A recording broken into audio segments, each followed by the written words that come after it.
old man of Chevis. I got a brother on the channel. I'm so happy he come on. This man here, he got his own Facebook group. He got thousands of members in his Facebook group. He been doing it for a while. And he said, hey, this is just one of the things I do to keep my discussion going. I can't believe it. He came on my channel. I'm so excited. Man, I'm telling you. And he know what he talking about. I done checked him out. They got people that say, hey, this is the man. And I'm so happy. Everybody, you know, I'm just Anthony Brogdon. I come up with these people somehow, some way. What happened was he got his, like I say, he got his own Facebook group. I might have posted something or tried to become a member, and he had to say, I got to check you out, man. Hey, everybody don't become a member of my group. And he got thousands. So then we had a little dialogue. He said, man, I'd love to come on your show, and here we are. Check it out, my friends. I know you watching me. I can feel it. I can feel the vibes. And so all I ask you to do is hit the subscribe button, and that's free. It don't give you no information. It just say, hey, man, I like what you're doing. I hit the subscribe button. Do this. On this video, hit the like button because he going to blow your mind. Man, he got earphones. Everybody don't have earphones. He that serious. He going to blow your mind what he talking about. Do that, please. Also, hit the notifications bell. That's just because I'm uploading 4 or 5 videos a week. They're coming at me with this content, and I'm giving it to you straight, no chaser. You want a little ice in it, I put a little ice in it. You want a lemon, lime, whatever you want, I give it to you so it can really enlighten you, not confuse you as to the real story. And then I want you to do, my brothers and my sisters, is tell somebody about strong inspirations. Come on, people, don't keep it to yourself. Tell somebody, share this so that this good Black history can flow among us. And I ain't talking about just my brothers and sisters of African descent in America. I'm talking about everybody. I know some of the other people is watching this, and because they on my channel, and I know that. So I want you to do that. The other thing I want you to do, and you know this is my story here personally, I'm a filmmaker, my friends. I've been talking Black history a long time. My movie came out in 2017, and in 2 years, on my own dime, I toured it to over 40 cities. On my own, I showed it in a church basement to 18 people, and they all loved it and told somebody about it, and it went from there. I've been to his city, New York City, 3 times showing it, from Harlem to Brooklyn. I show my movie, and I want you to see it. It's about how slaves went to college and Black millionaires in the 1800s, slaves who bought their freedom. It's streaming on Amazon. This is the DVD, but if you don't have a DVD player, which I understand, you can watch it on your laptop, your smartphone, your smart TV, whatever. Just watch it. Eat some popcorn with your friends. You got a girl you trying to date, tell her she got to watch the Black history. She'll like you better. I'm telling you, it works. And then, my brothers and my sisters, I wrote a book on this topic. It's called Black Business Book. This is the book here. I'm not going to lie to you. I ain't lied to you up to this point. I ain't going to start. I'm not no big reader. So I wrote it for people who are not big readers. It's over 200 facts, and I know this is what it looked like.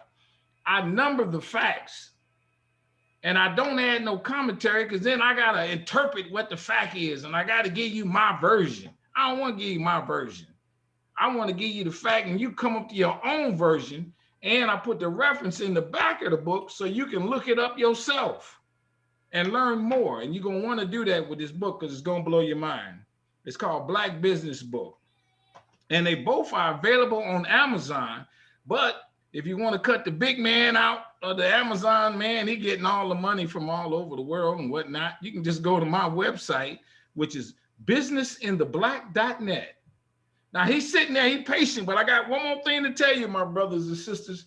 You might hear me use that word strong a lot, right? strong inspirations, everything strong in my world, because I came up with this. Strong stands for strength, tenacity, resilience, and a sense of oneness, nobility, and grace. And I got a strong brother. He ready to come on. He nods, and I got this. Let me tell it. Come on, my man. Introduce yourself. Let's get it on. Hey, I don't know if I can top that.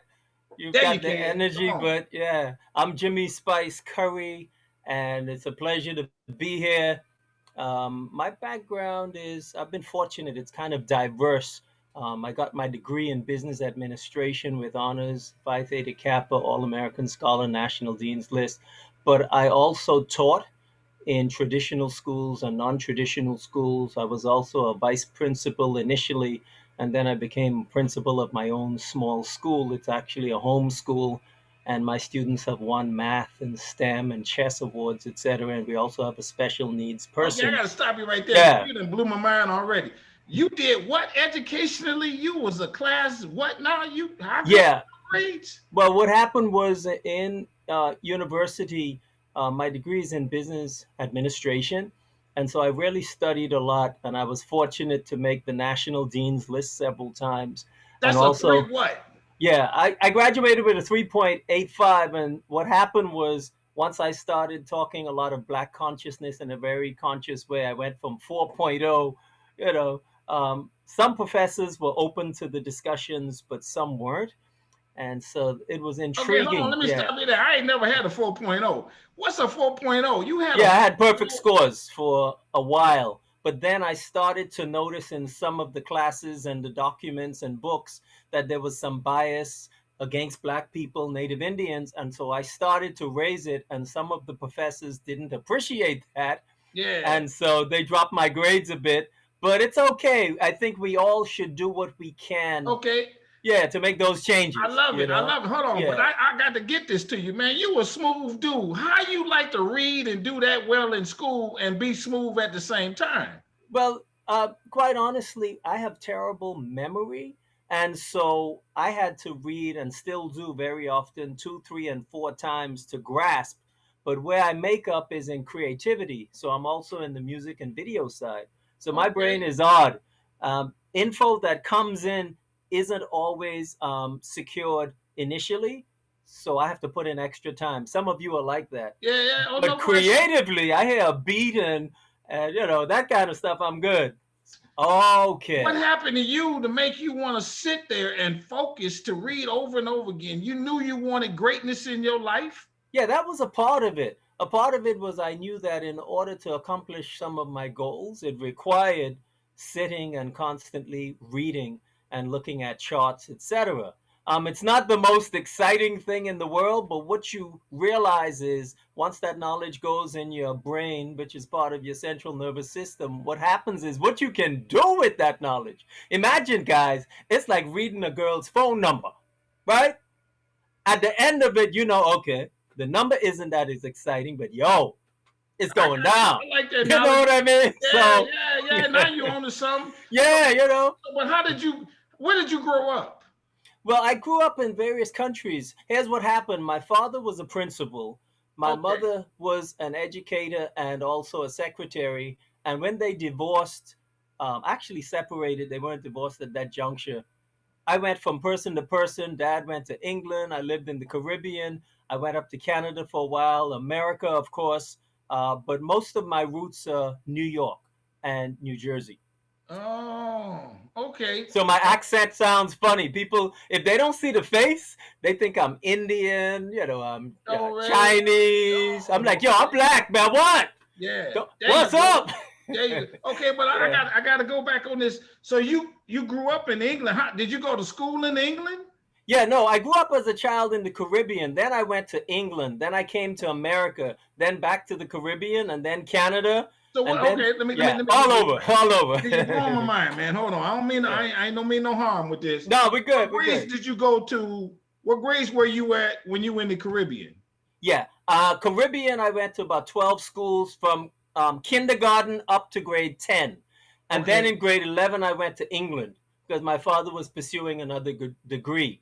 Okay, Then I went, yeah. what kind of school did you go to in England? That's high school. Yeah, I went to Meals Comprehensive in Southport, England. What's up, Meals Cop? Yeah, Y'all there are you go. there? They Yeah, gonna when you watch it. catch this out, yeah. And Southport is right near Blackpool and Liverpool, right on the water near Ireland. Okay, is that an Yeah. integrated school or you an only black kid? No, it was integrated. There was a Okay. bit of racism, a lot more blatant than in America and the Caribbean. Really? Yeah, yeah. Back then, that was 1979, giving away my age. Yeah. Yeah, people would come up and talk about my hair and want to touch it and talk about skin Really? color. Yeah, very up in your face. I'm talking like, whoa. Because they had never seen a black person before? That was a part of it. The other part was negative. They didn't. It wasn't often an endearing, loving experience. you know. How did you adjust to that coming from Jamaica then? Yeah, well, from the Bahamas.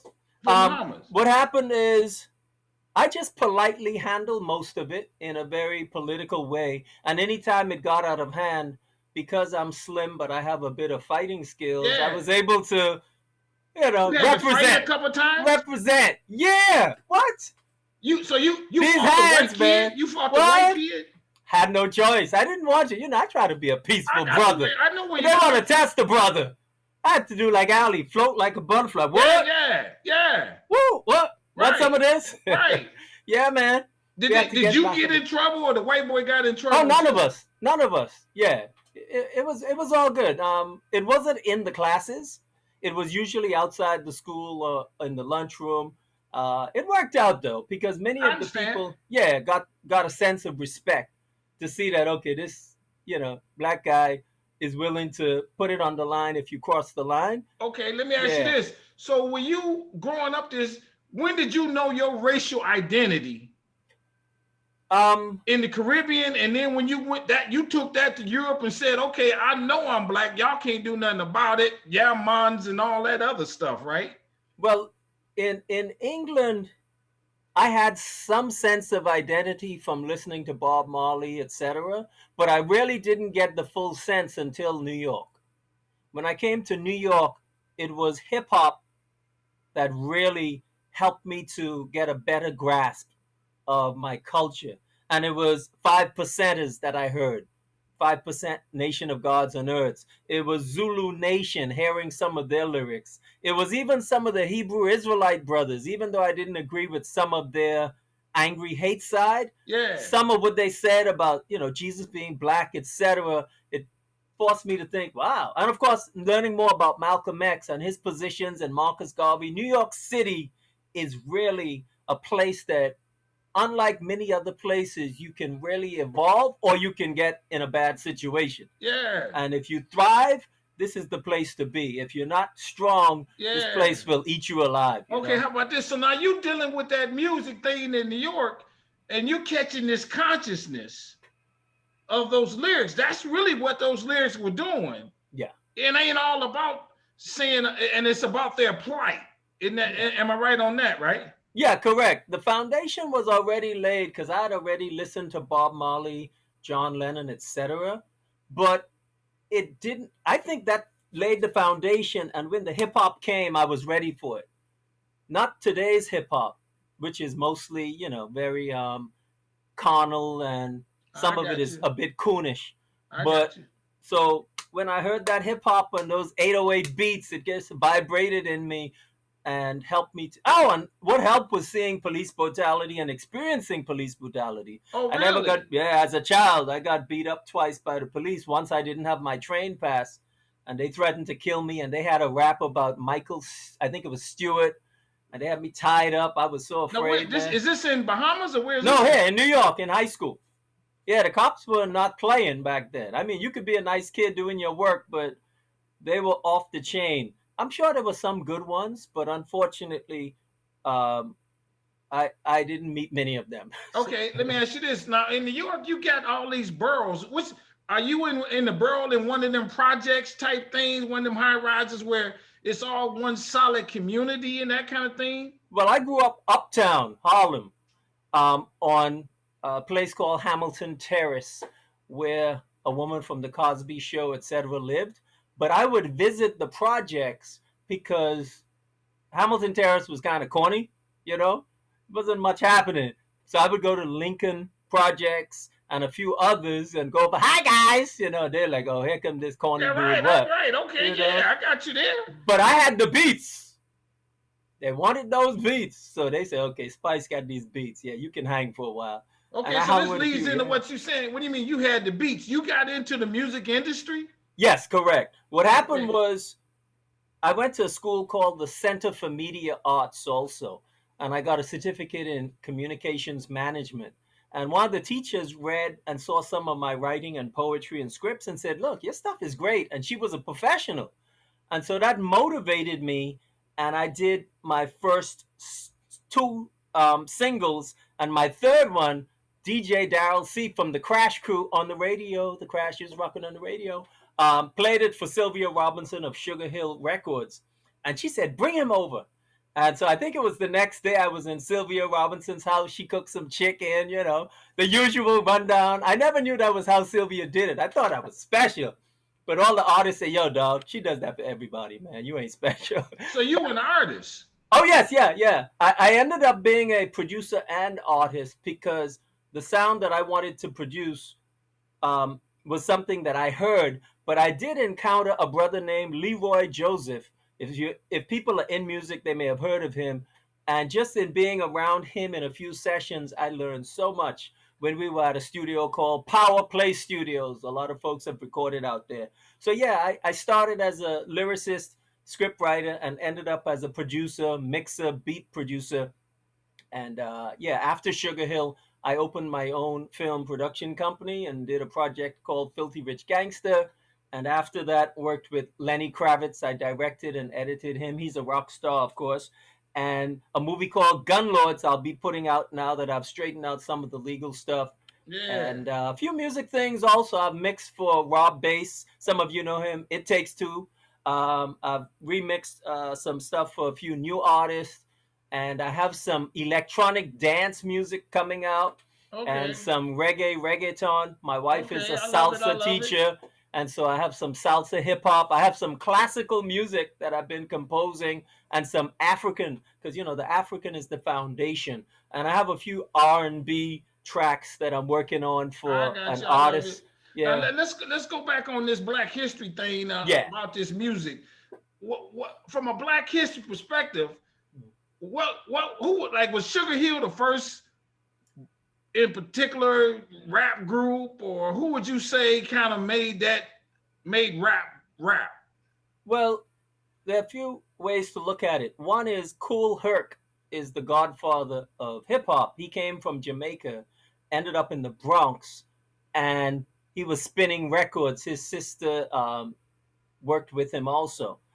Africa Bambaataa was also instrumental because even if we, for a moment, disregard some of the present controversy, Africa took gang members and put them into a more positive mindset, right? Now hold on, let me say. Yeah. You say Africa did? Yeah. Oh, Africa Bambaataa. Yeah. Africa, the continent No, Africa? no. What do you There's mean? an artist called Africa Bambaataa. Universal people Yeah. looking for the Yeah, perfect yeah, I beat. know that one. Yeah, That's yeah, yeah, yeah. I dance off that. Yeah, yeah. And Yeah. of course, we can't forget Mike and Dave in Harlem and their groups, the Crash Crew, on the Yeah. radio. And what's up to Reggie and Bistro, G Man, Yeah. Shuby, EK Yeah. Mike C, rest in peace, Daryl C, and of course, Fearless Four. There's so many groups, and I feel bad because I know I won't be able to Yeah, mention I them know all. everybody. We ain't But no yeah, slight. Grand Wizard Theodore, you know, Red Alert has to be mentioned. You know, Fab Five Freddy, you know, Dre and Ed Lover, you know, So the Funky Four plus one. somebody comes along and they do something that no one has ever done before, so to speak. Yeah, yeah. I'm sure it's a formation a little bit of somebody before you, but you take it to another level, maybe. Yeah, well, by the way, Cool Moji, Fat Boys, Eric B, Rakim. There's so many. The sequence. I don't want to lose anybody Yeah, because yeah, I when know I what I meet mean. them, they'll be like, "Yo, you ain't mentioned my name." Right. No, Yeah, not just that. They harm. deserve the respect. Yeah. You know, they paved the way. I got you. Yeah, but to tie into what you just asked, the Jamaican influence, and there was some Puerto Rican influence too, because Puerto Ricans got down with us early in the hip hop, and a few other cultures, but it was mainly Jamaican, African American, and Puerto Rican initially. And the parents often didn't seem to recognize. You know, like most things, what are these kids doing? But if parents had realized that these kids could be on the street doing something negative, and here they are spinning records and dancing and rapping, I think it would have helped. By the way, I didn't start that early. The earlier ones were like 76, etc. Um, I got involved in 83. So I was the second wave of hip hop. I think around my time, Rakim and KRS and a few people may have started, you know. But yeah, I was the second wave. I wonder why they call it hip hop. Well, there are two competing arguments. One is that Lovebug Starsky, that I had the chance to work with. What's up, Sal? Rest in peace, Lovebug. Sal from Fever Records. So some people say it was Lovebug Starsky. Some say it was Cowboy from Sugar Hill Records. That was down with Grandmaster Flash. Rest in peace to both of them. I wasn't there at that juncture, but both one of those men was the creator of hip hop, and I heard that it comes from military, where they go hip hop, 1, 2, Oh, left, right, really? yeah. Oh, So somebody really? said, "Yo, hip hop," you know. So either Lovebug I or got it. I got Cowboy. it. Yeah. When they were doing that, was some of it to enlighten the community, to share some kind of, to uplift black people in the words, to express themselves, so that those who all felt that same energy, where they would kind of come together and say, I understand, and you helping me through some things like Yeah, that. I can repeat what I've been told by some of the originals, and some had a more Bronx flavor, some had a Harlem flavor, Brooklyn. But what it seems is that some people came for some girls.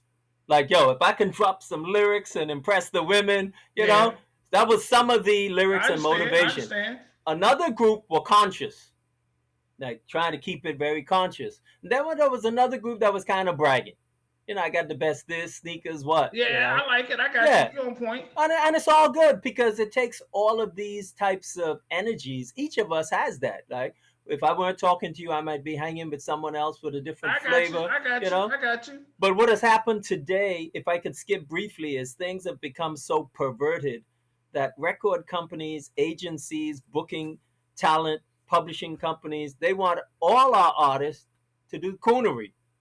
And it is inappropriate because what it does is it tells the world that we're only capable of rapping about, you know, drugs and Yeah, right, money and big right, right. booty. And that's a small section of our community. In fact, a lot of those guys talking about that stuff is not even their money.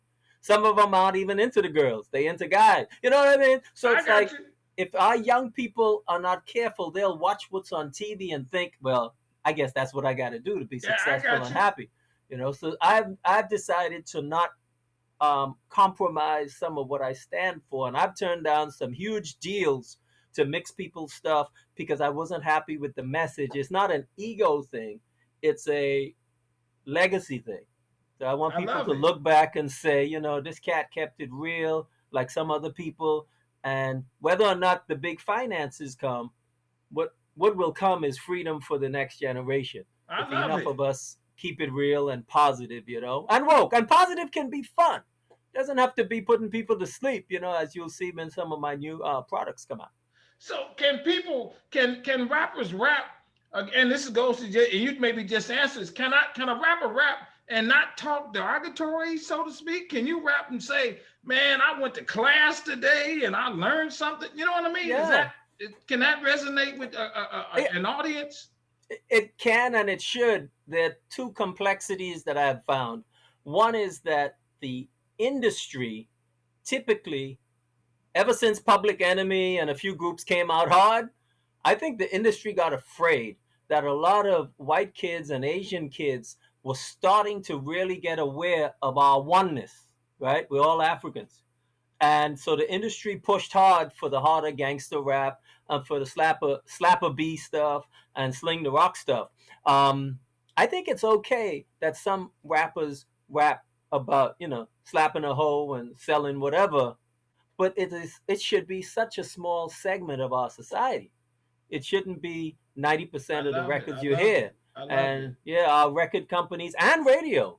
Like I do, and I know a lot of conscious folks, there isn't much support, not even from fans. You know, you'll find that with your books too. Yeah, Like yeah, if you had some sexy women on the front, yeah, wrestling in mud, your yeah, book would be a number one seller. But if you yeah. drop in I some got you. wisdom, meanwhile, Japanese people, Chinese people, Indian people, white Jewish people, the ones that converted, etc., they into the books. But for some reason, many of them may be in control of many of the businesses, but have us into the lowest common denominator, and that's got to change.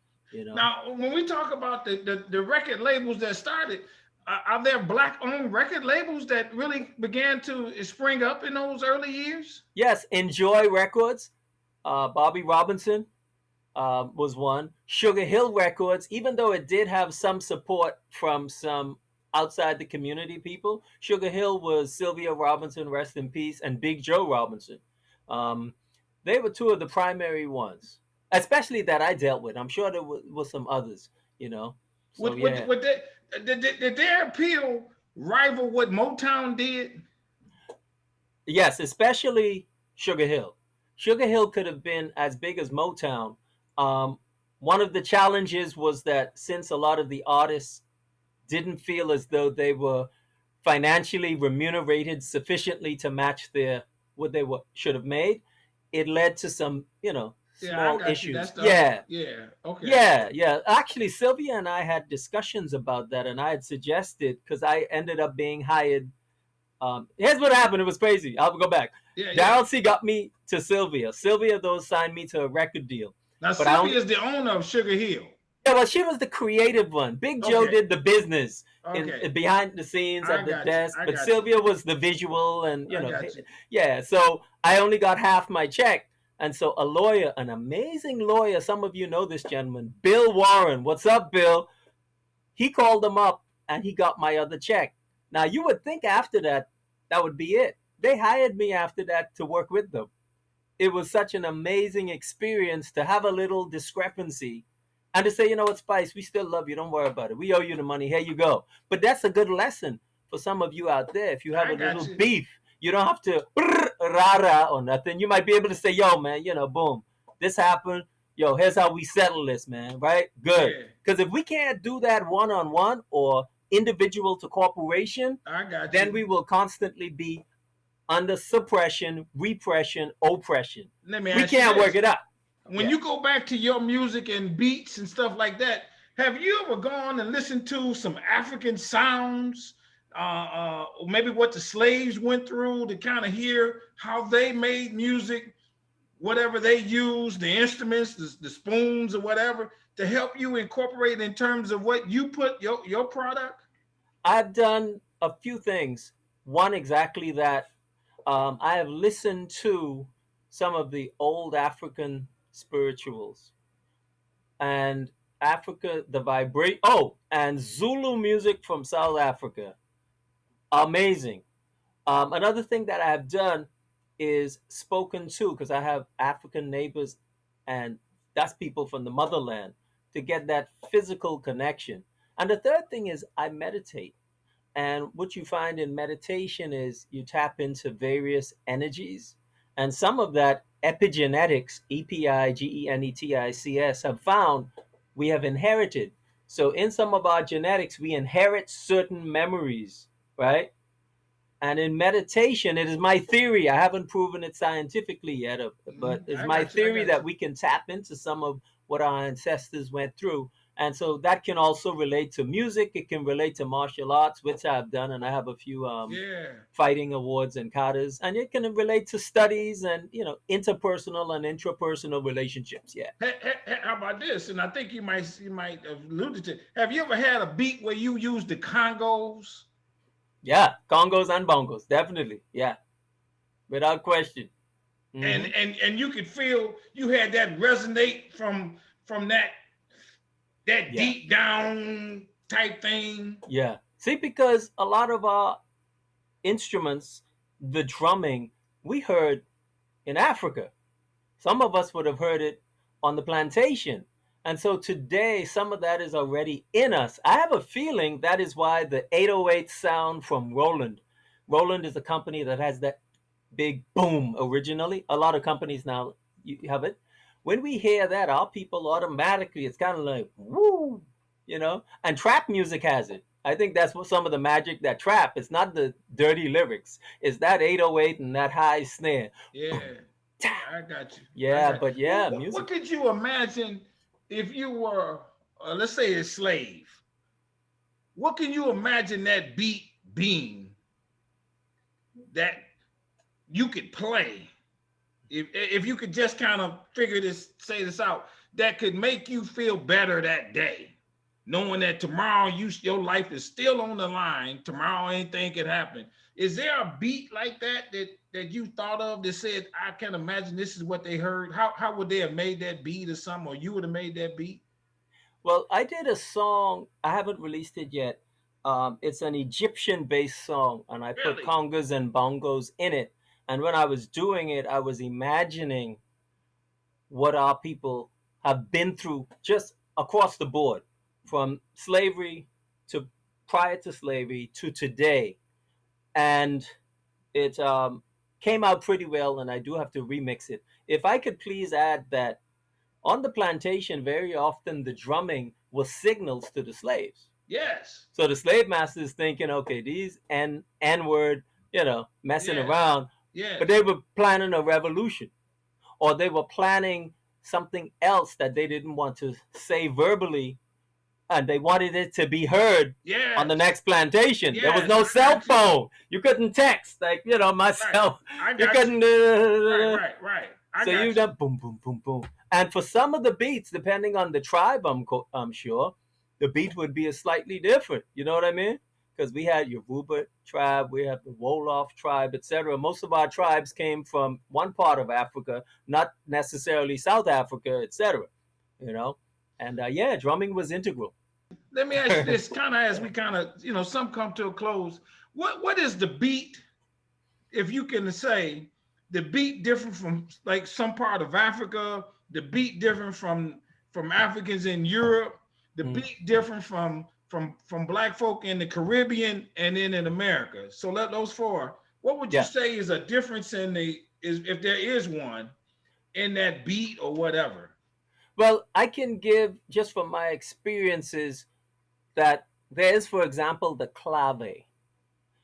It sounds like this. I Now, got you. that clave, people assume it's Latino. It's actually an African rhythm. And there's another version of it. My wife is a salsa, merengue, bachata, Afro, Latino instructor. I got you. So, right there, in terms of beats, when you hear that, almost black people around the world feel that because Yes. it comes from our people way back. Yes. Yes. Um, a spin-off of some of the African drumming you can hear in Nyabinge drumming in reggae. There's a style of reggae called Nyabinge, and the drumming in that is amazing. If people would type in Google, Nyabinge drumming, reggae Yes. drumming, it's Yes. amazing.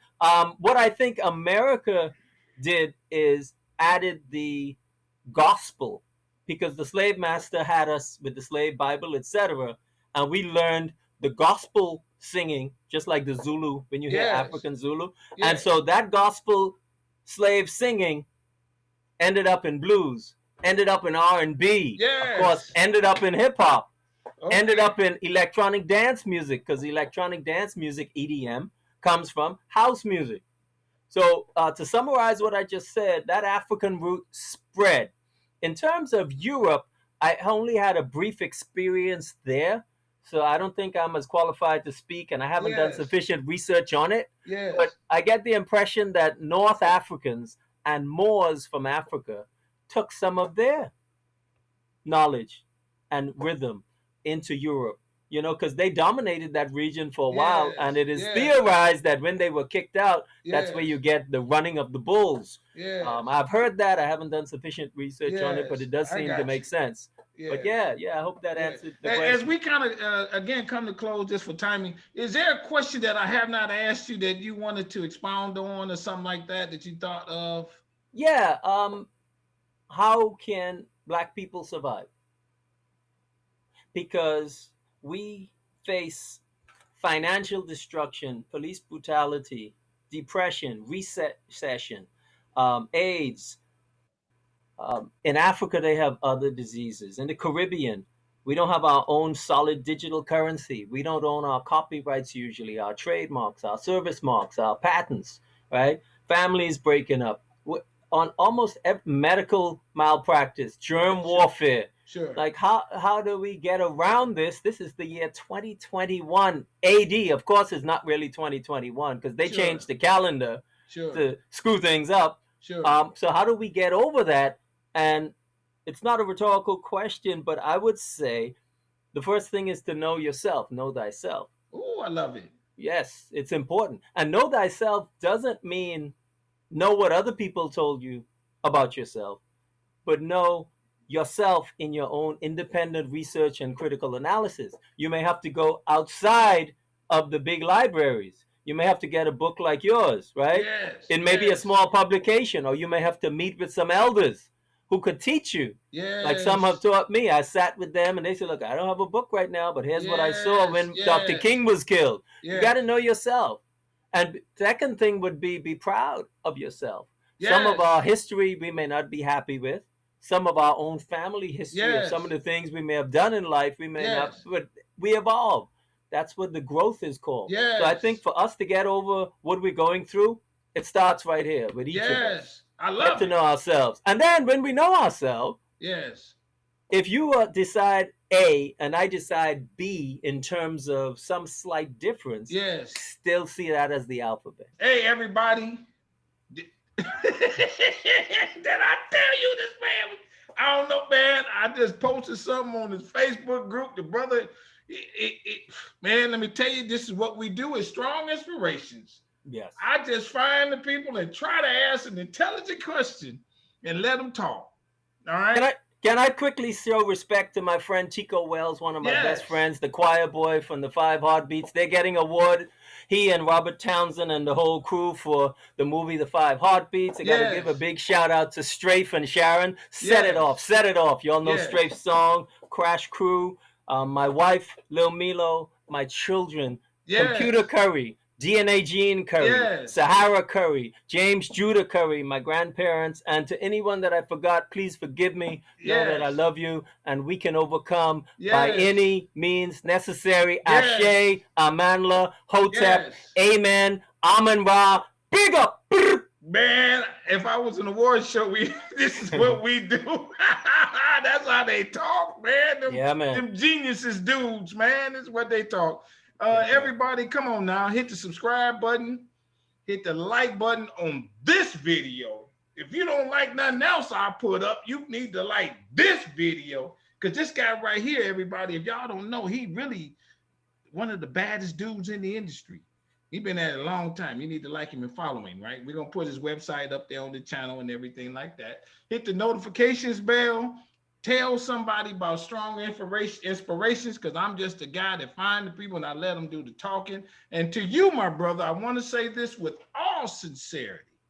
With all sincerity, I want you to stay strong, stay safe, stay on your grind. We love them beats that you're kicking out, the things that you're doing, and the consciousness that you're sharing with the world. And so to you, I say all those things. I pray in your honor. And so everybody, I'm going to say goodbye. We out. We'll be back at you again soon. Peace out, baby. Yes, be strong, y'all. Love you. There you go. Don't give up. You got this. 1.